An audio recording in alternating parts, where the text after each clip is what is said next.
নমস্কার, তাপসী ব্লগ থেকে সবাইকে স্বাগতম। চলে এলাম আজকে একটা নতুন ভিডিও নিয়ে। ভিডিওটা পুরো শুরু থেকে শেষ অবধি দেখতে থাকো, পাশে থাকো। তো বন্ধুরা, আমি আজকে কি দিয়ে রেসিপি বানাবো তাই তোমাদের সঙ্গে শেয়ার করছি। প্রথমে তো আমি বিরির ডালে এখানে নিয়ে নিয়েছি 200 গ্রাম। এর সঙ্গে নিয়েছি চিংড়ি মাছ, একসঙ্গে বেটে নেব। শিলপাটাতে বিরির ডাল দিয়ে দিচ্ছি, আর কিছু চিংড়ি মাছ দিয়ে দিচ্ছি, দিয়ে একসঙ্গে বেটে নেব।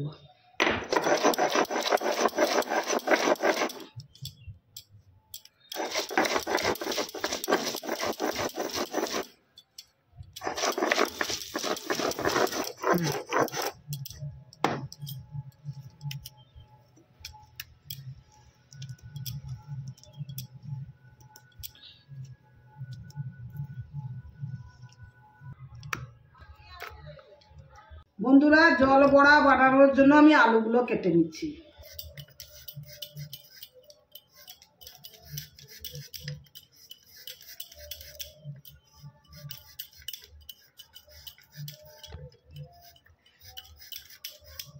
আলুগুলো এইভাবে একটা আলু ছাড়িয়ে 4 পিস করে নিতে হবে, যেরকম ঝোলের হয়। এই যে এই সাইজ করে নিতে হবে। জলে ফেলে দিচ্ছি। কড়া বসিয়ে দিয়েছি, কড়াতে জল দিয়ে দিব।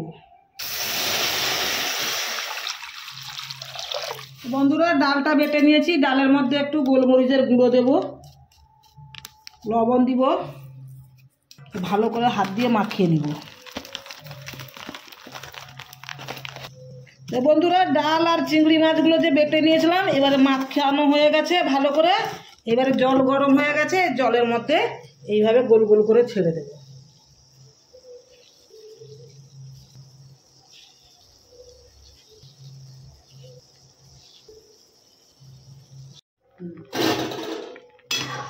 তো বন্ধুরা, ডাল বড়াগুলো সিদ্ধ হয়ে গেছে, এবারে আমি তুলে নিচ্ছি।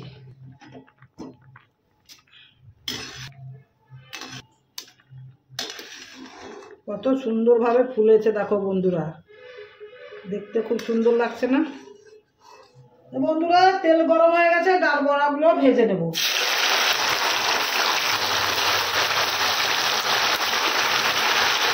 বড়াগুলো লাল লাল করে ভাজা হয়ে গেছে, এবার আমি তুলে নেব।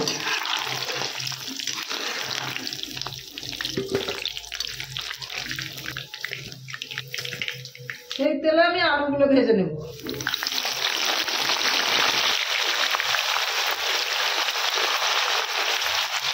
আলুগুলো লাল লাল করে ভাজা হয়ে গেছে, তুলে নেব।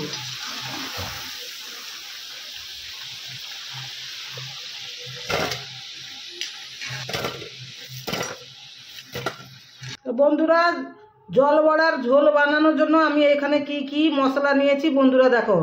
আদা, রসুন, গোটা জিরে, একটা তেজপাতা, 4টে শুকনো লঙ্কা, গোটা গরম মশলা, টমেটো আর পেঁয়াজ, এগুলো শুকনো কড়াতে আমি একটু ভেজে নেব।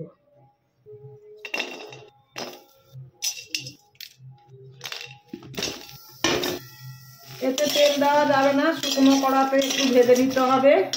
মিক্সিতে একটু পেস্ট করে দিতে হবে।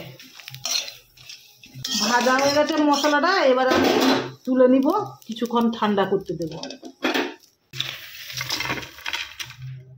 কড়াতে তেল দিয়ে দিব, মশলাগুলো পেস্ট করে রেখেছিলাম দিয়ে দিব। একটু হলুদ গুঁড়ো দিয়ে দিব, লাল করার জন্য একটু লঙ্কা গুঁড়ো দিব, লাল লঙ্কার গুঁড়ো। ভালো করে মশলাটাকে কষিয়ে নিতে হবে। আমি জল দিয়ে দিব। মশলাটা ভালোভাবে কষানো হয়ে গেছে, এবারে দিয়ে দিব ভেজে রাখা আলু।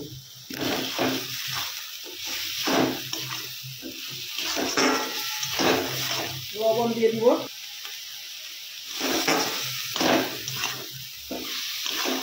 কষানো হয়ে গেছে, এবারে আমি জল দিয়ে দিব।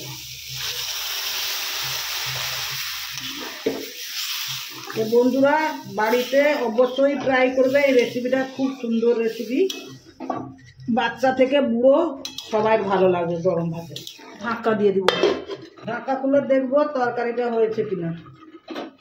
তরকারিটা হয়ে গেছে, আলু সিদ্ধ হয়ে গেছে। এবারে দিয়ে দিব ভেজে রাখা বড়াগুলো।